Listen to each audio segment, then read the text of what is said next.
오늘은 모든 우상을 헐어버리고 하나님만을 예배하라, 그런 주제로 말씀을 전하겠습니다.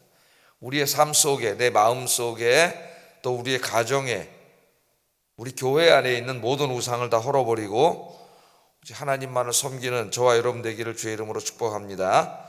에스겔서 6장, 또 내일 아침에 공부하게 될 7장을 이렇게 보면은 첫 번째 말씀이 여호와의 말씀이 내게 임하여, 이렇게 시작하고 있습니다. 7장도 한번 이렇게 보세요. 한 장 넘기면 뭐라고 시작을 하죠?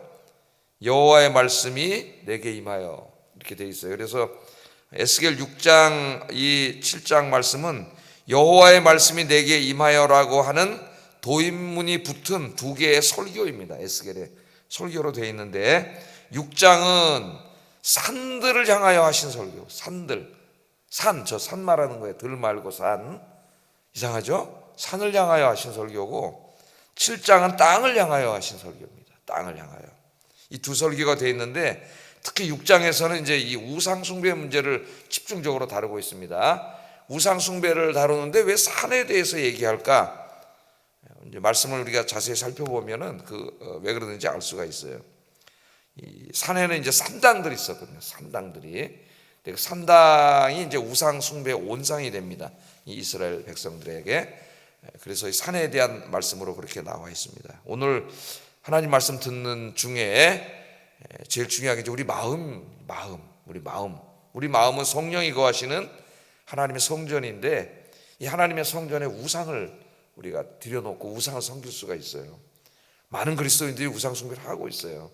그래서 말씀을 듣는 중에 이 우상을 다 헐어버리고 오직 우리 마음의 보좌에 하나님만이 앉아 계시고 하나님이 통치하시고 우리는 하나님을 예배하는 그런 주의 신실한 백성들이 되기를 주의 이름으로 축복합니다.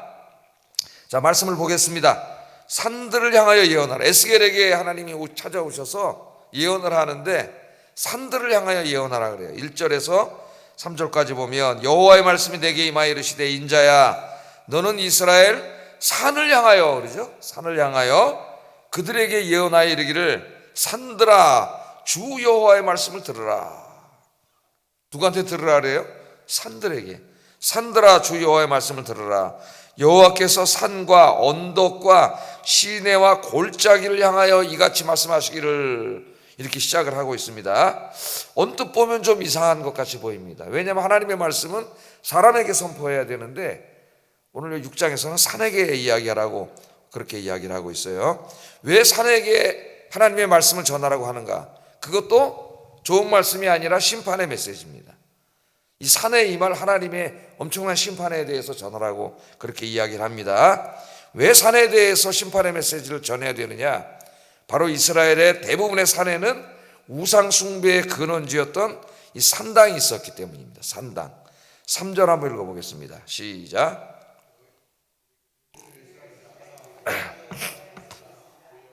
주 여호와께서 산과 언덕과 시내와 골짜기를 향하여 같이 말씀하시기를 나 곧 내가 칼이 너희에게 임하게 하여 너희 산당을 멸하리니. 산당을 멸하리니. 그 산당이 나오죠. 이스라엘 이제 각 지역마다 또는 마을마다 높은 산에 산당을 지었습니다. 산당. 산에다 이제 집을 지은 거예요. 우리나라 산에는 보통 뭐가 있어요? 절들이 많이 있죠. 절들이 많이 있는데 이스라엘 산에 이제 이 산당들이 있었습니다. 이스라엘 사람들이 산당을 졌는데 솔로몬이 성전을 짓기 전까지는 이스라엘에 성전이 있었어요, 없었어요? 성전이 없었죠. 실로라고 하는 곳에 이제 성막, 하나님이 만들라고 하신 성막이 실로에 있었고, 가까운 사람들은 성막에서 예배를 드릴 수 있었지만은 먼 데 있는 사람들은 드릴 수가 없었습니다. 그래서 솔로몬이 성전을 짓기까지는 이스라엘 땅이 넓잖아요. 각 지역의 마을마다 산에다가 이제 집을 짓고 거기서 예배를 드렸어요. 그게 이제 산당입니다. 산당. 그러니까 산당이 원래 나쁜 곳이 아니에요. 솔로몬 성전 이전까지는 하나님께 제사 지내고 예배 드리던 곳입니다. 이 산당이. 근데 솔로몬이 성전을 지은 다음에는 이제 성전의 이 중앙화가 이루어져 가지고 대부분의 사람들이 성전에 와서 이제 제사를 지내고 예배를 드렸어요. 그럼에도 불구하고 성전을 지었음에도 불구하고 멀리 사는 사람 있잖아요. 예루살렘까지 오는데 그 당시 걸어서 와야 되는데 일주일 걸릴 수도 있고 더 멀리 2주일 걸릴 수도 있고 먼데 사는 사람들은 어떻게 올 수가 없지 않습니까? 매주일날. 그러니까 성전이 지어졌을 때에도 멀리 사는 사람들은 어쩔 수 없이 마을에 이제 산당에서 예배를 드릴 수밖에 없었어요. 그런 의미에서도 잘못된 게 아니죠. 하나님께 예배를 산당에서 예배를 드렸습니다. 그런데 이제 이 산당의 원래 의미가 하나님께 예배 드리는 장소고, 지금은 뭐 중앙성소라는 게 없잖아요, 그죠? 다 이제 개별 동네마다 교회가 있고 성당이 있고, 그래서 이제 교회에서 예배를 드리는 것과 마찬가지로 자기의 이제 그 성전에서 산당에서 예배를 드린 것이에요. 다 예배를 드렸습니다. 그러나 이제 하나님께서 뭐라 그랬어요? 절기, 3대 절기가 있잖아요. 3대 절기에는 아무리 먼데 있는 사람도 1년에 3번 20세 이상의 남자는 반드시 예루살렘 성전에 와서 예배를 드리는데, 올 때 빈손으로 오지 말고 예물을 가지고 오라고 하나님이 그렇게 말씀을 하셨어요. 그래서 이제 1년에 3번은 어떻게 해야 됩니까, 여러분? 멀리 살아도 성전에서 예배를 드려야 되죠. 그래서 예수님도 어렸을 때 어떻게 하셨어요? 부모님들이, 요셉과 마리아가 예수님 어렸을 때 예수님 손잡고 같이 올라왔죠. 올라와서 성전에서 예배드리고 가다가 예수님 잊어먹는 일이 일어나잖아요. 그래서 예수님 막 찾다가 어디가 있나 찾다 보니까 성전에서 랍비들하고 이야기하고 있잖아요, 그죠? 그런 장면이 있습니다. 자, 이처럼 성산당은 처음에는 하나님을 예배하는 거룩한 장소였고 좋은 곳이었어요. 그런데 이제 솔로몬의 성전이 지어지고도 성전에 이제 매주 갈 수 없는 사람들이 산당에서 예배를 드리는데, 이 산당이 이제 점차적으로 타락을 하기 시작해가지고 가나안의 종교들과 혼합되기 시작합니다. 왜냐하면 이게 이제 동네에 있다 보니까 이스라엘 사람들만 사는 게 아니라 그 지역 사람들 살잖아요. 원래는 다 멸해야 되는데 다 멸하지 않았기 때문에 함께 섞여서 사는 거죠. 함께 섞여서 사는데 이스라엘 사람들은 원래 농사 짓던 사람들이 아니고, 원래 거기서 농사 짓던 사람들은 가나안에 있는 원주민들이에요. 그러니까 농사에 대해서는 어떻게 배워야 되죠. 그러니까 이제 나가서 농사 지으면서 이런저런 얘기를 나누고 막 이제 이렇게 할 거 아닙니까?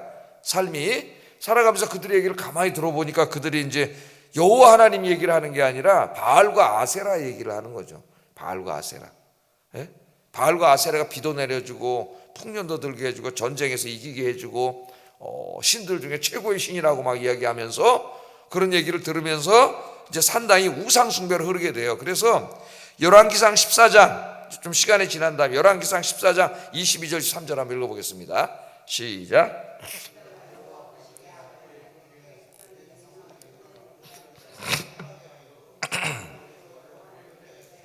이는 그들도 산 위에와 모든 푸른 나무 아래에서 산당과 우상과 아세라상을 세웠습니다. 그러니까 산당만 세워서 예배드리는 게 아니라 거기다 뭘 세워놨어요? 또 우상을 세워놓고, 그 우상 중에 대표적인 게 아세라상을 세워놨어요. 아세라는 이제 나무로 만든 거라 그랬죠. 목상, 나무로 만든 목상. 우리나라에 나무로 만든 상들이 많다 그랬잖아요. 이제 시골에 가면 막 장승도 있고, 어느 마을 들어가는데 나무로 장승 세워놨잖아요. 그게 귀신 지키는 거 아닙니까? 똑같다고 생각하면 돼요. 그런지 아세라 같은 거 막 이렇게 세워놨다, 그렇게 얘기해요. 그러니까 예배만 드린 게 아니라 하나님의 성소에는 뭐가 있어요, 없어요? 하나님의 형상을 만들지 말라 그랬죠.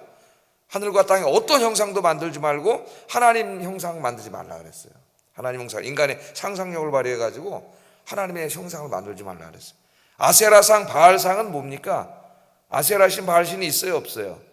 없어요. 인간이 상상력을 동원해서 만들어 놓은 거예요. 나무 깎아서 만들고 돌과 금속으로 만들어 놓은 상이에요. 인간이 만든 거예요. 인간의 손으로.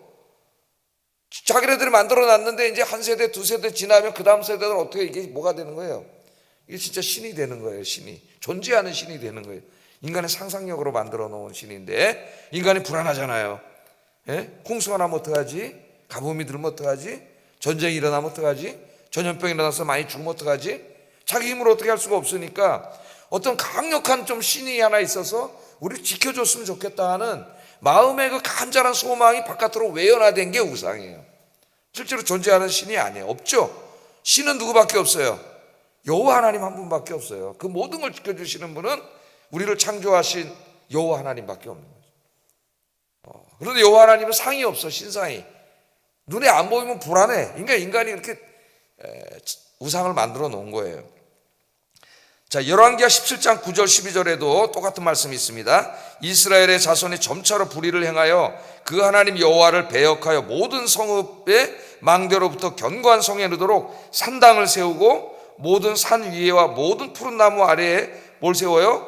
목상과 목상 즉 아세라상을 세우고, 그 산당을 세우고 예배만 드리는 게 아니라 이때부터 어떻게 된 거예요? 섞인 거죠. 이제 여호와 하나님, 뭐 아세라, 바알, 뭐 이게 다 섞여가지고 뭐가 뭔지 모르게 이제 산당이 되면서 이 산당이 이제 우상 숭배 근원지가 됩니다. 이스라엘 백성. 그럼 하나님을 버린 건 아니죠. 여호와 하나님도 있어요. 근데 여호와 하나님이 유일하신 하나님이 아니라 이제 많은 신들 중에 하나밖에 안 된 거예요. 하나님께서 그렇게 이제 타락을 했습니다. 자. 그러니까 이 가나안 사람들이 아까 이 바알과 아세라를 믿은 대표적인 이유가 뭐라고? 이 키워드가 굉장히 중요해요. 예? 비를 내려주시고 성공, 번영, 풍요, 그 다음에 전쟁에서 승리, 그 다음에 최고의 권력을 가진 신이야 바알은. 예? 권력, 이런 게 키워드입니다 여러분. 예. 근데 이걸 누가 줘요? 다 바알과 아세라가 줘. 지금으로 말하면 우리가 이 먹고 산 의식주 문제를 해결하는 모든 축복을 누가 준다 그러는 거예요? 이 가나안 사람들이 바알과 아세라가 준다고 얘기하는 거예요. 바알과 아세라. 여기에 이제 넘어간 거죠. 넘어간 거예요. 아 그래? 그럼 여호와 하나님만 믿을 필요 없이 이 말이 맞으면 어떡하지? 그러니까 바알과 아세라도 믿고, 그러니까 산당에다가 하나님만 예배드리는 게 아니라 바알 갖다 놓고 아세라 갖다 놓고 막 온갖 우상 갖다 놓고, 바알과 아세라는 대표적인 신이지 나중에는 그 안에 온갖 잡대한 신이 다 들어와요. 지금 이제 6장에서는 그 지금 이스라엘 그 각 마을 얘기를 하는 거잖아요. 산당. 이제 7장 내일 공부하고 8장에 가면은 예루살렘 성전의 모습을 보여줍니다. 하나님. 에스겔 환상 중에, 에스겔 중에 저기 어디 있어요? 바벨론 땅 그발 강가에 있죠? 환상 중에 예루살렘으로 데려가요. 예루살렘 성전 안을 들여다보니까 산당이 아니라 8장에는 8장입니다. 이 얘기는 성전을 보여주는데 성전 안에까지 갖다 놨어요. 예루살렘 성전 안에. 그 정도까지 우상 숭배가 가득 찼던 겁니다. 이게. 그러니까 왜 이걸 가진 거예요? 무슨 인격적으로 교류하려고 교제를 하고 뭐 영적으로 만나고 이러려는 게 아니라 이 모든 이방 종교는 다 기복 종교죠. 기복 종교. 그러니까 그 목적이 뭐예요? 바알과 아세라가 목적이 아니에요. 바알과 아세라를 기분 좋게 해줘가지고 뭘 얻으려는 거예요? 돈 많이 벌고 농사 잘 되고 비 적당할 때 오고 승리하고 성공하고 권력을 갖고 우리 인간이 원하는 모든 그런 이 세상적인 욕망을 채우기 위해서 바알과 아세라를 섬기는 거예요. 왜? 바알과 아세라한테 잘 보여야 되거든. 근데 바알과 아세라가 풍요를 주려면 금술이 좋아야 돼. 두 신이. 그것도 인간이 만들어낸 거예요. 그러다 보니까 바알과 아세라 이 종교는 다 음란한 종교라 그랬죠. 그 밑에 가면 성창도 많고 도덕적으로 완전히 타락해서 이게 우상 숭배만 하는 게 아니라 도덕적으로도 완전히 하나님 간음하지 말라 그랬는데 10계명도 다 어겨버리는 거예요. 이 종교가. 이스라엘이 그렇게 타락한 겁니다. 그래서 구약 성경을 여러분 읽다 보면은 경건한 하나님의 사람들이 일찍이 이 산당이 우상 숭배로 흐르고 있음을 깨닫게 됩니다. 그래서 이제 선지자들이 나타나기 시작하죠. 엘리야라든가 호세아라든가 이 북이스라엘의 이 엘리야 호세아가 산당제의를 비판하기 시작하고, 남쪽에서는 예레미야 같은 선지자들이 산당제의를 비판하기 시작하는 거죠. 우상 숭배로 흐르고 있기 때문에 하나님을 잘 섬겼던 히스기야 왕은 왕이 됐을 때 어떻게 했어요? 종교 개혁을 단행하면서 산당들, 전 이스라엘에 있는 모든 산당들을 전부 없애버리려고 그랬습니다. 거기가 우상 숭배의 장이 되기 때문에. 또 에스겔이 활동하기 직전, 에스겔이 태어날 때 그 어간에 있었던, 어렸을 때 있었던 왕이 요시야 왕인데, 그 요시야 왕도 훌륭한 왕이죠. 이 요시야도 왕이 됐을 때 어떻게 해요? 이제 열왕기서 우리가 앞으로 계속 공부해 나가고 있는데, 주일날 오후에 산당을 다 헐어버리려 그랬어요. 그게 훌륭한 왕이에요. 이게 우상 숭배 근원지가 되기 때문에 다 헐어버리려 그랬는데, 왕이 그 권력을 가지고도 산당을 다 제거할 수가 없었습니다. 왜냐하면은 이 산당에 대한 이 신앙, 이 혼합 신앙이 너무 그냥 사람들의 그 삶 속에 퍼져 있었기 때문에 아무리 왕이라도 이걸 어떻게 억지로 막을 수가 없는 거예요.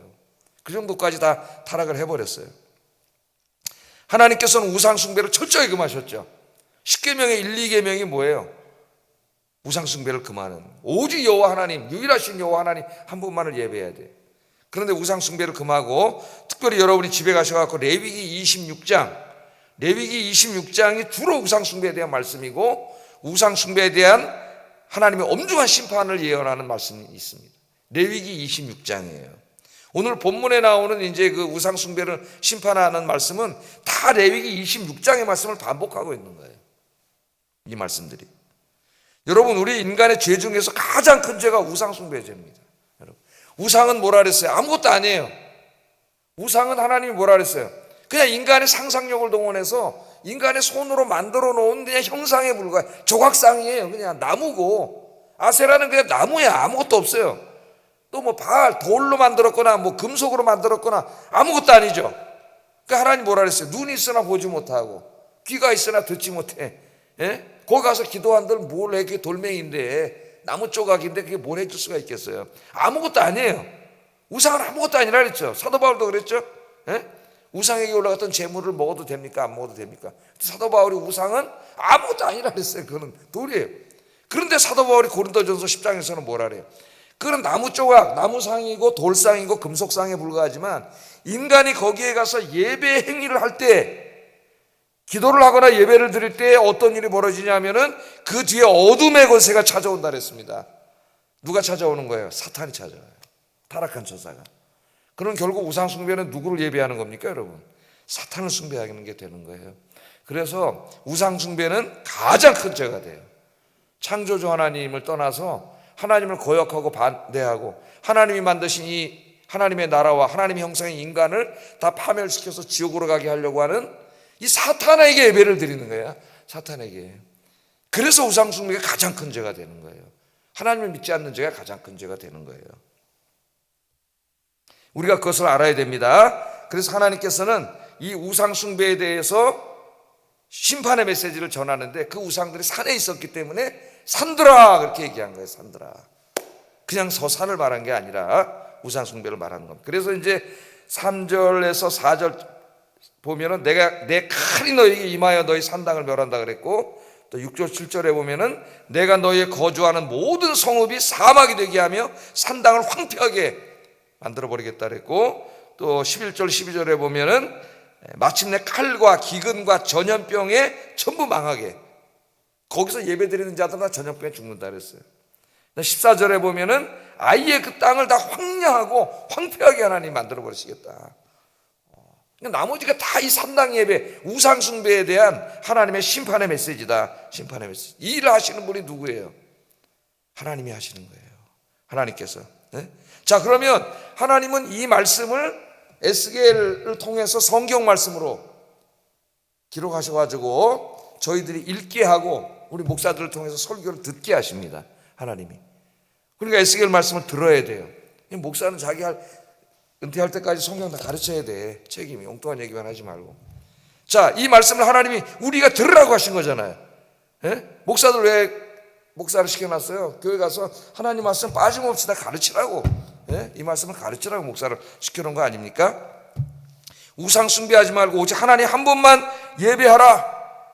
그럼 우리는 이렇게 생각하죠. 목사님, 나는 그렇게 한 적 없는데요. 무슨 나 우상 섬긴 것도 없고 돌멩이로 뭐 만들어 놓은 것도 없고 내가 어디 가서 뭐 절한 것도 없고 난 교회 와서 예배 드리는데 난 우상 숭배자 아닌데, 많은 사람들이 그렇게 생각할 수가 있어요. 천만의 말씀입니다, 여러분. 천만의 말씀.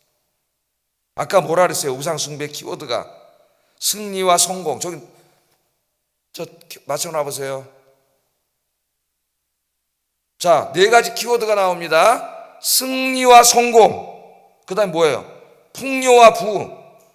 육체적인 즐거움과 쾌락, 거기다 음란한 곳이라 그랬잖아요. 그 다음에 최고의 권력을 가진 신의 권력. 여러분, 이 4가지가 뭐예요 지금? 21세기 모든 현대인들이 추구하는 거예요. 욕망을 가지고 저거 좀 나게 있었으면. 예? 그래서 많은 사람들이 교회 와서도 저걸 위해서 기도하는 거죠. 하나님을 열심히 와서 믿는 것도 다 저거를 위해서. 이런 신앙을 뭐라 그래요? 무속신앙이라는, 기복신앙이라 그러잖아요. 아침에 내가 이렇게 아버니까 기독신문이 와 있는데, 기독신문 1면에 목회자들은 AI를 조심해야 되고, 예? AI 공부도 안 하고 AI 틀린 게 많이 나오거든. 거기 옷들이도 조심해야 돼. 진짜 참고로 해도 되는데 잘못하면 AI 보고 설교할 수가 있어요. 참고만 하면 돼. 참고 여러 가지 자료 중에 하나인데 오류가 많다는 그걸 전제하고 참고를 해야 되는데 귀찮으니까 AI 이렇게 하면은 설교까지 해줍니다. AI가. 예? 큰일 나는 거죠. 그렇게 되는 목사가. 그럼 성도들이 AI에 다 노예로 만들어 버리는 거예요. 그러면 안 되겠죠. 자, 이 네 가지 키워드. 그리고 그 다음에 이제 목사들은 AI를 조심해야 되고 성도들은 무속신앙을 조심해야 된다는 게 이제 요번에 전문가들이 이제 이거 조사해가지고 나온 게 다는 안 읽어봤는데 그 중에 대표적인 기복신앙으로 흐르는 대표적인 게 자본주의 사회에서 이 물질이잖아요. 물질적인 이거예요. 이거. 그러니까 바알과 아세라를 왜 믿었다고요, 사람들이? 이거를 준다 그러니까 하나님하고 섞어서 믿은 거예요. 그럼 교인들이 지금 여호와 하나님을 믿는 것 같은데 하나님도 믿지만 마음속에는 이게 꽉 차 있단 말이죠. 그럼 우리가 점검을 해보면 내가 하나님이 더 높은 곳에 있는지 아니면 이것들이 더 높은 곳에 있는지를 생각해 봐야 돼요. 하나님이 내 삶의 우선인지 최우선에 있는지 이것들이 최우선에 있는지 내 신앙의 목적이 여호와 하나님을 경외하고 예배하는 데 있는지 아니면 여호와 하나님을 통해서 이걸 얻는 데 있는지 이거 굉장히 중요한 일이에요. 이게 뒤바뀌면은 이거 바알과 아세라 여기 믿는 사람들하고 다를 게 하나도 없습니다. 똑같은 거예요. 똑같은 거예요. 그래서 여러분 심지어는 이제 예레미야서 이제 8장 할 때 에스겔 8장 할 때 얘기해야 되는데 교회 안에도 성전 안에 우상을 들여놓은 것처럼 교회 안에도 교회를 운영하고 이끌어가고 하는 모든 곳에 우상이 들어올 수가 있어요. 오늘은 이제 각 개인의 삶이니까 여러분 마음속에 이제 우리가 한번 점검해 봐야 됩니다. 하나님보다 더 사랑하는 거, 하나님보다 더 우선시되는 거, 하나님보다 더 많이 내가 생각하고 있는 거, 하나님의 자리를 차지하고 있는 거, 그게 바알이고 아세라입니다, 여러분. 똑같은 거예요. 성경은 똑같다고 예수님이 똑같다 그랬잖아요. 만모니즘. 그래서 돈과 하나님은 겸하여 섬길 수 없다. 예수님도 그렇게 해석을 했습니다. 우리에게 가르쳐 주셨어요. 이 모든 내 마음속에 있는 이것들이 다 뭐예요? 우상숭배 근원이 되는 거예요. 아까 그 네 가지 키워드가. 물론 필요한 것들이에요. 살아가는데. 그래서 일용할 양식을 위해서도 기도하라 그랬습니다. 기도하면 주신다 그랬어요. 그러나 그것이 내 인생의 최우선에 가면 안 돼. 하나님 여기에 있고 어떻게 해야 돼요? 하나님이 내 인생의 최고 중요한 분이 돼야 되고 최고 우선이 되고 나에게 많은 재물을 준다고 하더라도 말씀에 어긋나면 안 해야 되는 거죠. 하나님 최우선에 가시는. 그래서 오늘 이 시간에는 우리 마음에 하나님보다 높아져 있는 모든 우상들을 완전히 오늘 다 그냥 헐어버리고 부숴버리고 오직 하나님 한 분만을 섬기는 저와 여러분 되시기를 주의 이름으로 축복합니다. 그래서 하나님이 그대로 그냥 다 멸하시는 것이 아니라 오늘 8절 10절에 보면은 너희 중에서 칼을 피하여 이방인들 중에 살아남은 자가 있게 하겠다 그랬어요. 살아남은 자, 남은 자 사상이 나오죠. 남은 자. 그래서 이것이 이제 그 바벨론에 끌려갔을 때에 남은 자의 대표적인 사람이 누구예요? 지금 이 설교를 하고 있는 에스겔 자신이고 에스겔은 바벨론에 끌려가서도 그발강가에서 예배를 드리잖아요. 예배 드리다 지금 환상을 본 거 아닙니까? 예배를 드리고 많지는 않지만 소수의 사람들이 이 잘못을 깨닫고 회개하고 우리가 왜 망했는가? 왜 우리가 조국을 떠나서 이방 나라에 끌려와가지고 살고 있는가? 우상을 숭배했기 때문이다 깨닫고 회개한 사람들이에요. 여긴 사람들이 회개하고 하나님을 섬기는 사람들이 한 명, 두 명 늘어나기 시작했습니다. 우리가 대표적으로 아는 사람들은 이제 에스겔, 다니엘, 사드랑, 메삭, 아벤느고 다 여기 와 살았잖아요. 그 외에 이제 소수의 믿음의 사람들이 있어서 바벨론이 망할 때 이로부터 한 50년, 40년 정도 시간이 흐른 이후에 어떻게 합니까? 하나님의 은혜로 고국으로 돌아가서 성전을 지라 그러죠. 무너진 성전을. 그때 돌아갔던 사람들이 한 5만 명 정도 있다고 에스라서에 나오잖아요. 에스라 1장부터 6장까지 읽으면 나옵니다. 그 사람들의 그 계보와 가문이 다 소개되어 있어요. 에스라서에. 그 사람들이 누구예요? 이때부터 남은 자가 돼서 이 모든 사람이 우상 숭배를 하는 가운데서도 그 바벨론에 끌려와서도 그 이교 사회에서도 어떻게 해요? 회개하고 하나님만을 예배하며 살았던 경건한 사람들과 그 후손들이에요. 그 사람들이 돌아온 겁니다, 여러분. 그 사람들이 돌아와서 수르바벨 지도하에 돌아와가지고 지은 게 이제 그 수르바벨 성전이에요. 학개서나 막 이런 데 나오는 수르바벨 성전, 제2성전이라고 우리가 이렇게 얘기하는데 이 성전을 지은 거예요. 예루살렘에 오니까 아무도 없잖아요. 다 무너지고 짐승만 왔다 갔다 하고 거기다가 다시 예루살렘을 세우고 성전을 지은 일을 한다, 이 남은 사람들이. 그래서 오늘 마지막 이제 기도하기 전에 오늘 이 험난한 시대에 우리가 살고 있습니다. 진리가 왜곡되고 우상 숭배가 만연하고 사람들의 마음속에 하나님보다 돈이 더 앞서가고 권력이 앞서가고 저 세상적인 쾌락과 재미가 더 앞서가는 시대에 오늘 새벽에 오신 우리 성도님들, 또 이 설교를 집에서 들으시는 성도님들이 이 시대에 남은 자, 참으로 여호와 하나님만을 섬기는 신실한 예배자들이 되시기를 주의 이름으로 축복합니다. 기도하겠습니다. 두 가지를 기도합니다. 내 마음 속에, 내 삶 속에, 내 가정에 하나님보다 더 높아진 것, 하나님보다 더 사랑하는 것, 그것이 성공이든 돈이든 권력이든 세상의 즐거움이든 다 부숴버리게 하소서. 지금 이 시간부터 하나님만을 섬기며 하나님만을 예배하는 진정한 예배자의 삶이 회복되게 하소서. 기도하겠습니다.